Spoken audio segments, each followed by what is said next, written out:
So there's been a bit of an ongoing chat in my comment section recently about buying cars with personality. And I'm not talking about Lightning McQueen here, no one's interested in talking cars.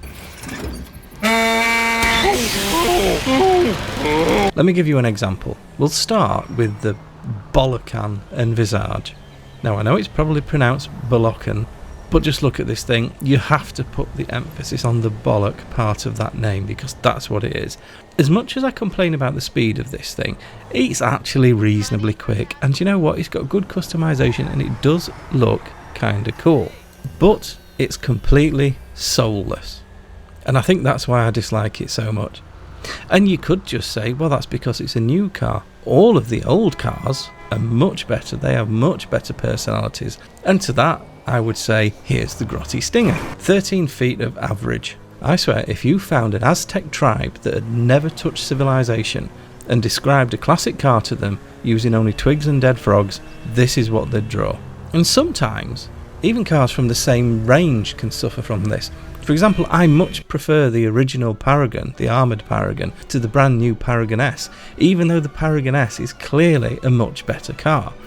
So it's not about familiarity, it's about personality. Now there are loads of cars with personality in this game, I'll show you a few on screen as I drivel on.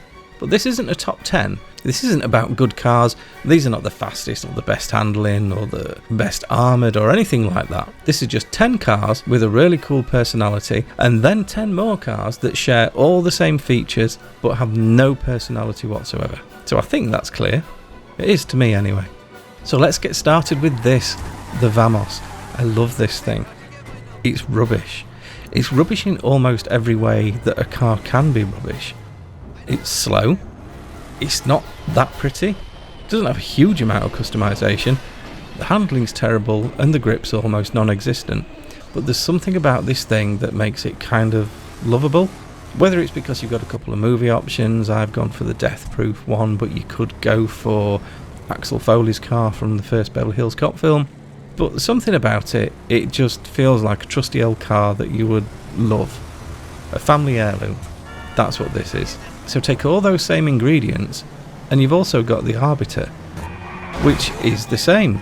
It's an acquired taste to look at, and it shares all the same handling issues and grip issues, but this one, it just isn't lovable. It's like they looked at the Vamos and said, let's just make everything one better.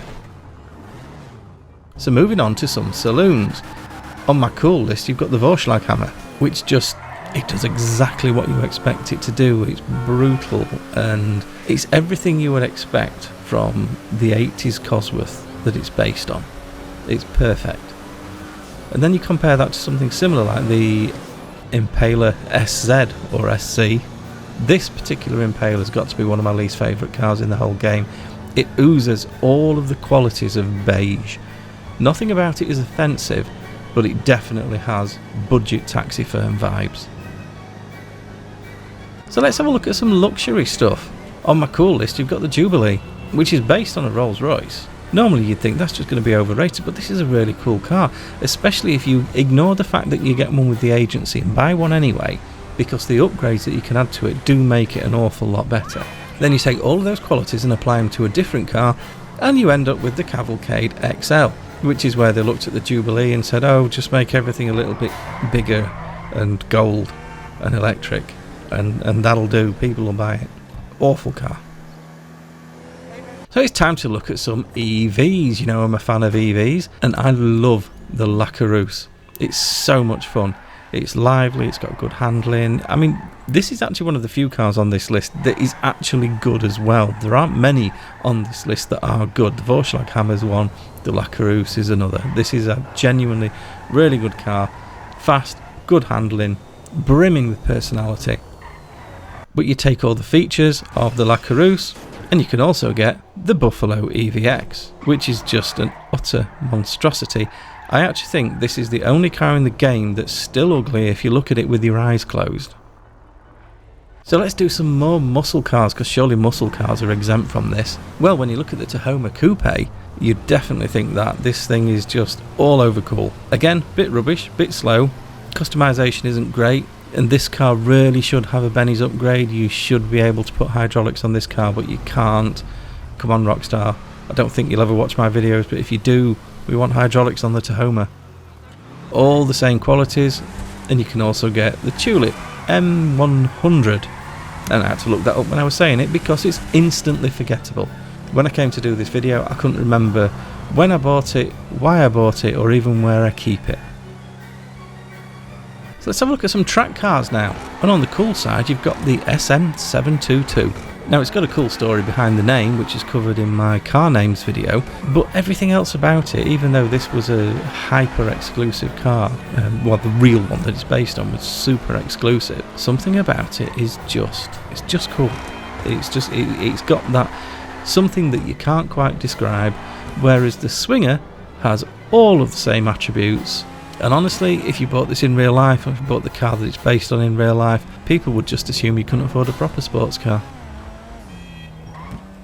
Now this one is going to be controversial, because on my cool list I've got the Briosa, which I think looks cute, and it looks cool, and it's fun to drive, it's faster than it should be, and it's just so much, I know I keep using the word fun, it's just so much fun. It's a great car. I love using this thing.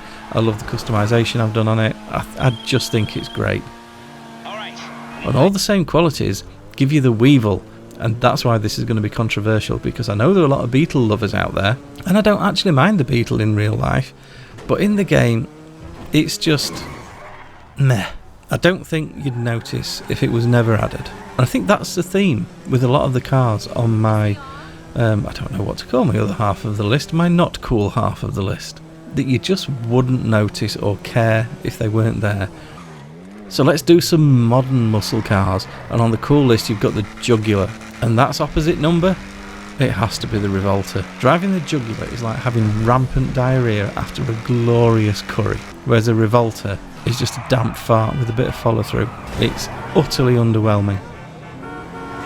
Now we can't finish a list like this without covering some weaponized vehicles, so on my cool list you've got the Scramjet, which is gloriously mischievous. Everything about this is so much fun. It's really difficult to drive and it's really difficult to get the hang of, but when you do, it's so rewarding. It's just so much fun to play about with in sessions. And if you do get quite good, and if you want to see some people that are quite good, I'm sure a lot of you already follow Matteo and Eliza. If you look at what they do in the Scramjet, and believe me, I've tried it, I can't do it. I'll keep trying it, maybe one day, I don't know.